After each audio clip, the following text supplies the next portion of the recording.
Hey, Jets fans. The time is finally upon us. It is draft week throughout the National Football League, and here at One Jets Drive to preview what's ahead. We had an opportunity to talk to NFL Network's draft guru, Daniel Jeremiah. Nobody knows the draft as well as DJ. And then also Joe Douglas, the Jets football architect, who will make the Jets selections next weekend. Talk to the media here at One Jets Drive, and Caroline Hendershot talked to him. So we're going to, right now on the pod this week, talk to DJ, get his thoughts on the top prospects, and then Caroline is going to go take a deep dive with Joe Douglas on the Jets football architects pre-draft process in the final days. The wait, it's almost over.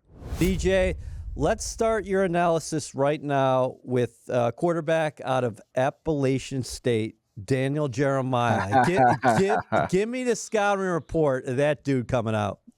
Yeah, we're going to go with thin frame, durability concerns. There's been some injury history there. Decent athlete. You can run around a little bit, although he's not going to hold up if he plays that recklessly. Arm strength well below average. There's definitely time tends to be a little aggressive. Doesn't have the arm to back that up. Gets himself in some trouble that way. But a good kid. He's going to work hard, give you everything he's got. That's it.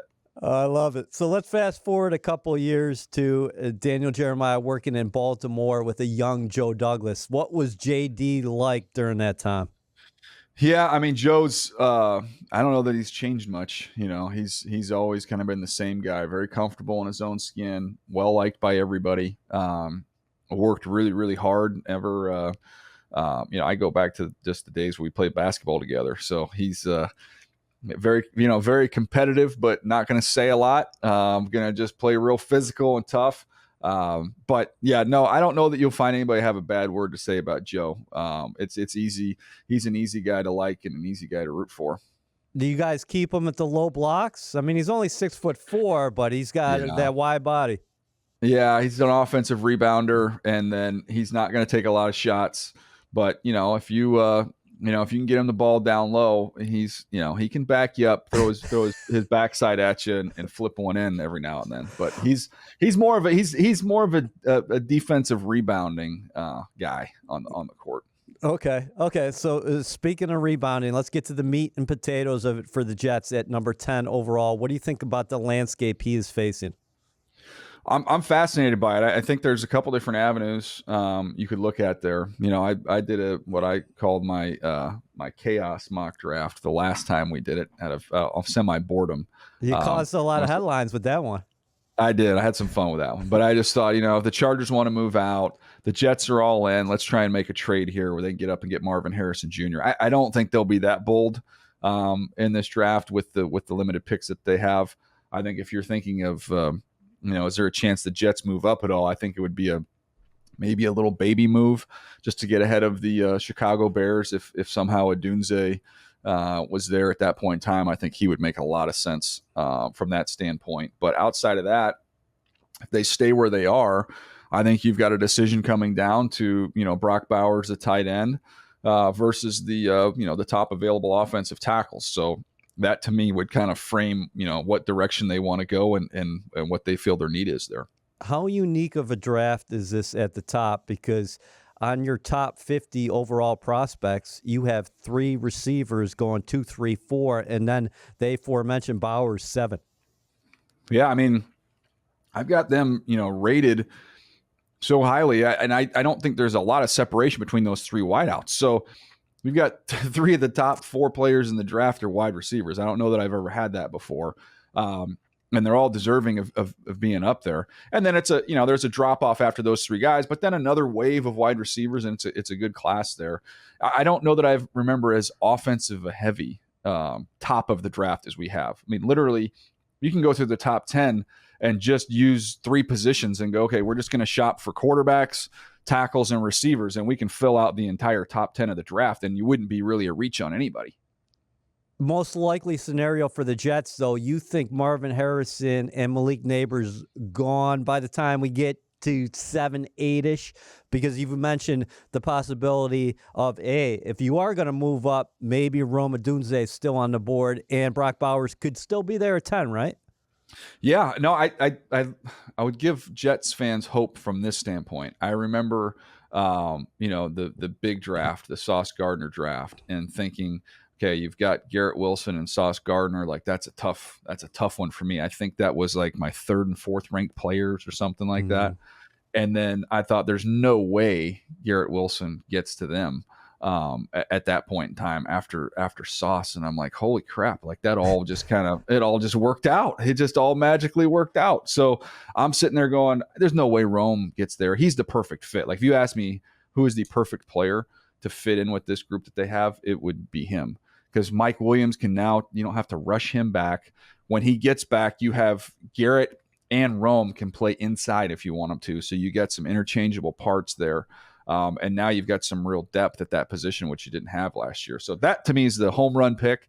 And I don't see that could happen, but I also didn't envision, that draft went the way that it did. I didn't envision Breece Hall was going to be there in the second round. I didn't envision, that you'd get the best pass rusher in the draft down there in the 20s.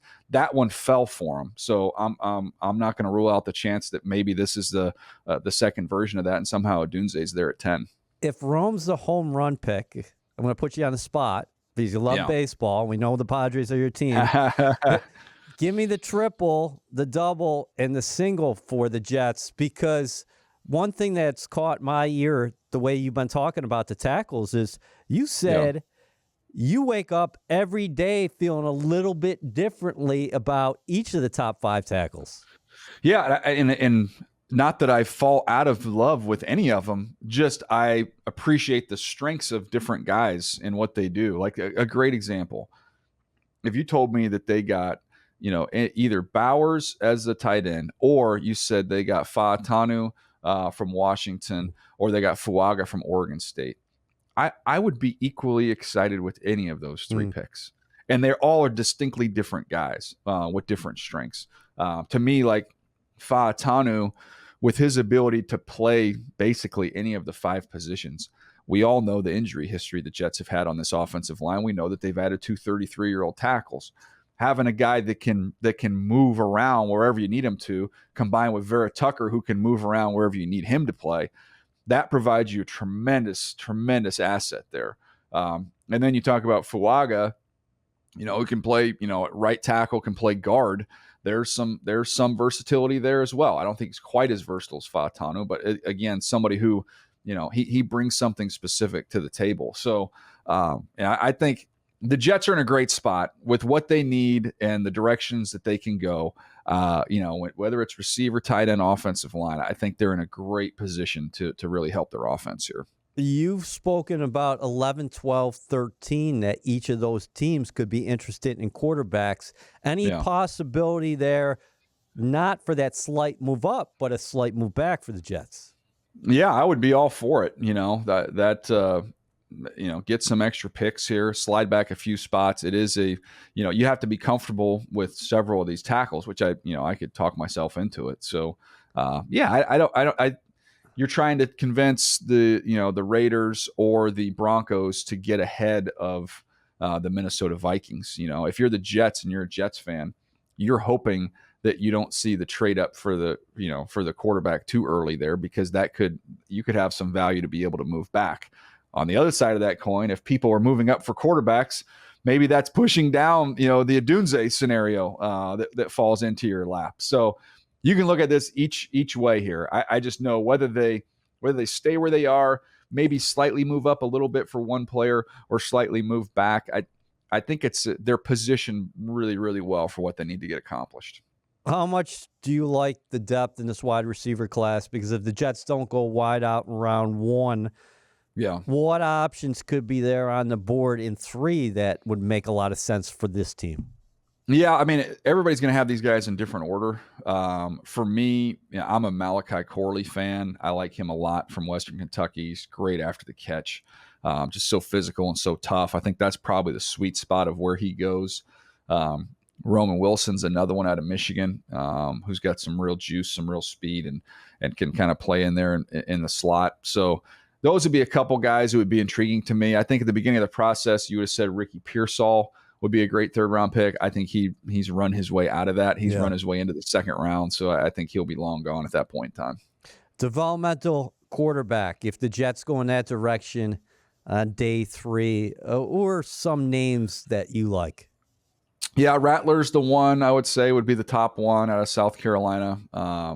There's obviously a lot of ability there as a big-time recruit going into Oklahoma. He got better at South Carolina the last couple of years. All the stuff you hear there has been positive in terms of the leadership, character, maturity, all that. So that would be the first one. And then I would say Leary would be the next one out of Kentucky, former NC State quarterback. I think there's something to work with there.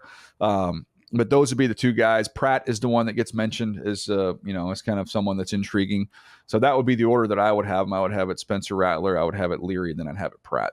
DJ, where's the best depth going to be found there on day 3 in terms of value? Yeah, I think corners. I think there's corners. Look, if you just go in the 7th round and you haven't watched any of these players and just went up to the board and grabbed every 6-foot corner that ran low 4.4, just grab them and be like, okay, we're gonna get one of these guys, and they're lottery tickets.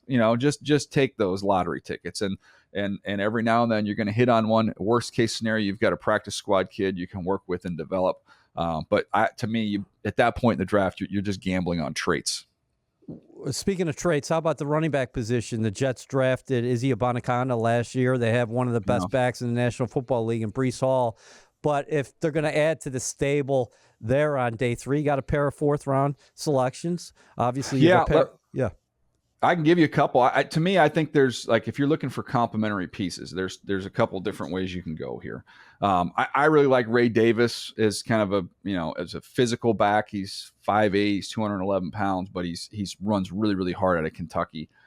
He would be kind of in that vein, in that mode. I like Isaac Guerendo from Louisville. He ran his butt off. He ran the low 4.3s.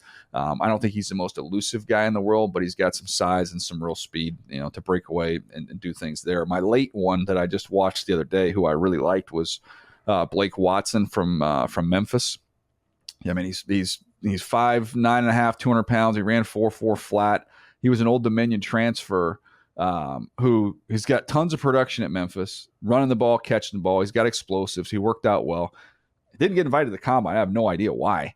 But to me, that's Memphis has been a running back factory, and this guy's got excellent production. So that to me is one that I had circled there on day 3. And you mentioned at the beginning of your conference call with the national media that bottom line, when you're looking at headlines for this draft, you said offense, offense, offense. So you think that, hey, when we're done in Detroit, April 27th, and you're on NFL Network, you're talking about that theme being the prevailing one coming out of the Motor City?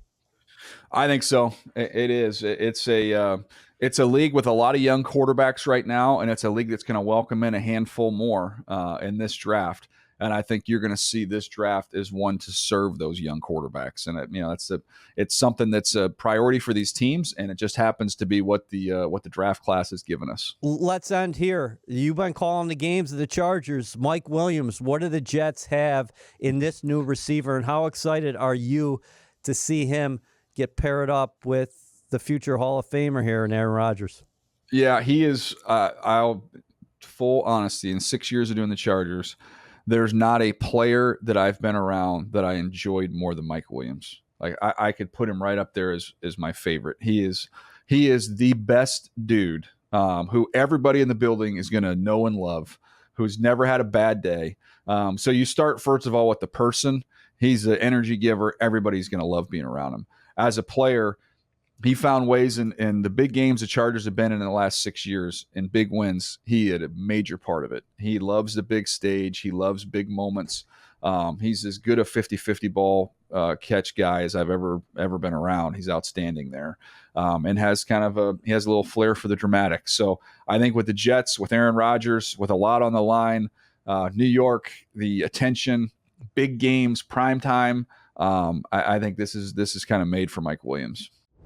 Joe, welcome into the studio. But first and foremost, there's a lot going on this week. Yeah. Aaron Rodgers and the guys are back for the offseason program, and the draft is next week. What's the most exciting time for you about this period of time? Yeah, I think it ramps up once the players get back.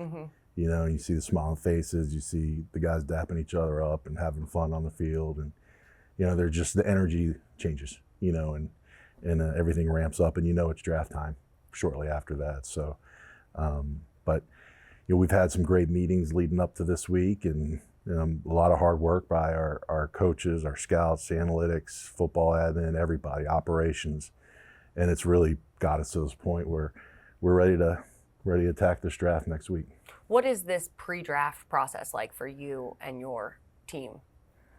It's hectic. It's busy. You know, we wrapped up we're allowed to bring 30 pre-draft visits in, players to visit, and we want to make that a comprehensive visit so these players can touch every department in our building, and for every department to have an opinion on them. So that in and of itself, it's a cool process, and you get to know these guys, spend a little time with them, and along with the meetings that you have with the coaching staff, and then we get into our strategy meetings and we start going over every single scenario leading up to the draft. So it's busy, but it's fun. A lot of good discussions and getting to know the players and connect with them.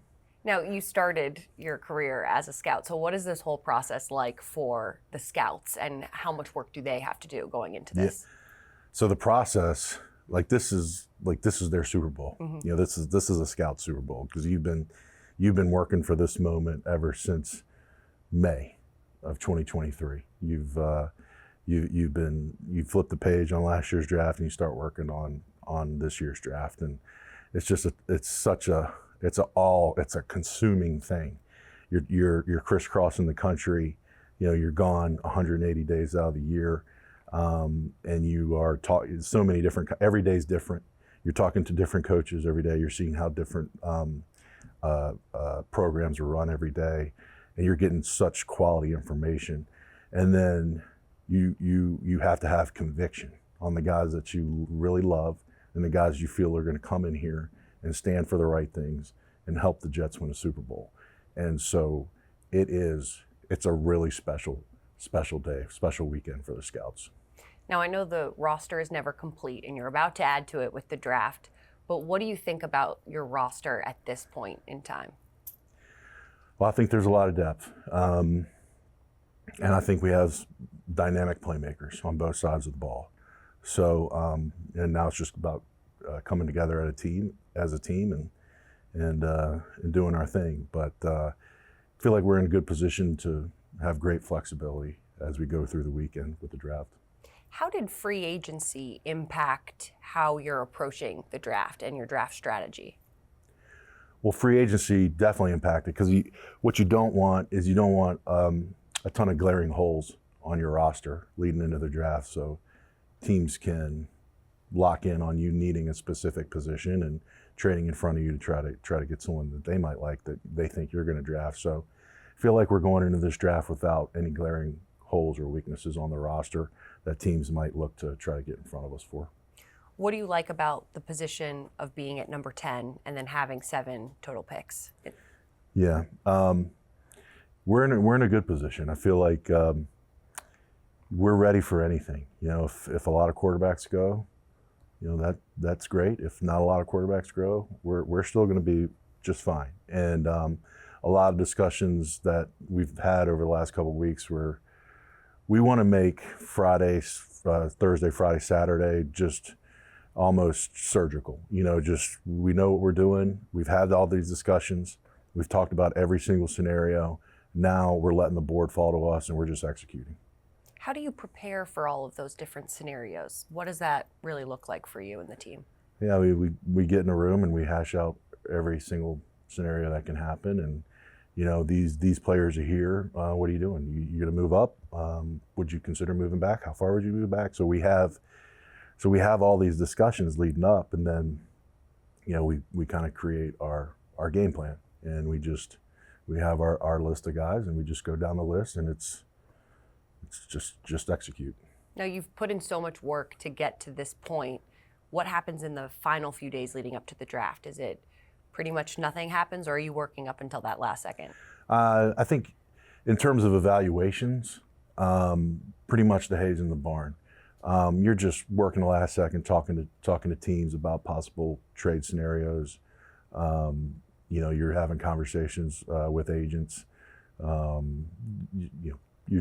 There's conversations, but in terms of the actual player evaluations, those are pretty much done. Now we're just talking about draft day scenarios. Now, what do you think about having the last pick in the draft, Mr. Irrelevant, this year? Yeah, I love it. I've never been part of a team that's had Mr. Irrelevant, so I'm actually looking forward to it. And obviously, there's it's going to be a great opportunity to add a player that we think can help us long term. So I'm excited about that. And lastly, why is the undrafted free agent process so important to you guys after the draft? Oh yeah, I mean that really is the cherry on top. I mean, because that's where you really make your hay, is finding undrafted free agents that can make your team. I mean, that's a special thing. And the last few years we've had our staff, our college scouting staff, our pro scouting staff, and our coaches have done a really good job of recruiting these guys here after the draft. And we've had guys that come in and really help us. Bryce Huff and Xavier Gibson and Jason Brownlee. So when you have a guy that's an undrafted free agent that makes your team, it's always a special thing. Awesome, Joe. Yeah. Appreciate the time. Thanks, Thank you. Yeah.